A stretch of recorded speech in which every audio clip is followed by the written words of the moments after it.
हमारे यहाँ तुलसीदास जी भी कहते हैं कि हरिहर निंदा सुनईज काना होई पाप गो घात समाना।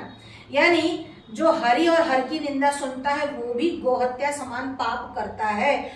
तो जो इन दूसरे अपने ही संप्रदाय के दूसरे आचार्य या साधुओं से जो ये वितंडावाद सुनते हैं, क्या उनका पाप भी वैसा ही है? तो पाप ही होता है, एक बात तो ऐसा है जी। और दूसरी बात कि हरिहर निंदा सुनने वाला पापी है नहीं, उसका समर्थन करने वाला पापी है। अच्छा। तीसरी बात, न समर्थन करने वाला, उसको रोकता नहीं है या फिर वहां खड़ा रहता है, वो भी पापी है। मतलब जो विरोध का स्वर न बताए, न उठाए विरोध का स्वर। जी।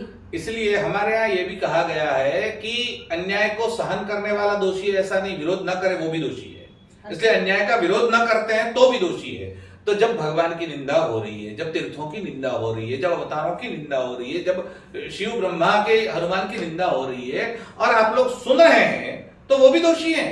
इसलिए सनातनी जितने भी साधु है, संत है, आचार्य है, विद्वान है, उनको भी इसका विरोध करना चाहिए। चाहे वो शंकराचार्य हो, रामानुजाचार्य हो, वल्लभाचार्य हो, निम्बार्काचार्य हो, मध्वाचार्य हो, जितने भी आचार्य पीठ हैं। और हमें तो आनंद है कि हमारे द्वारका के शंकराचार्य जी ने इसके विरोध में पूरी सभा बुलाई और उन्होंने इसका खंडन किया और बहुत शुद्ध तरीके से खंडन किया और चैलेंज दिया कि पूरा स्कंद पुराण यहाँ पर पढ़ा है, तुम निकालो इसमें स्वामीनारायण शब्द निकाल के दिखा दो।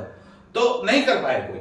तो ये जो चैलेंज है वो सारे आचार्यों को देना पड़ेगा और उनको कहना पड़ेगा कि इसके सामने आपको स्थापित करना होगा, प्रतिपादित करना होगा, स्पष्ट आना पड़ेगा कि आप कोई भी साधु हो, हम स्वामीनारायण को संत स्वीकार करते हैं, एक संत है, लेकिन संत को आप भगवान बनाने की जो चेष्टा करते हैं, उनको सर्वोपरि उसमें भी बनाने की चेष्टा करते हैं। और वो तो कहते हैं ब्रह्मा विष्णु है तो इसके नीचे आते हैं। यानी ये जो अपराध है ये अक्षम्य अपराध है।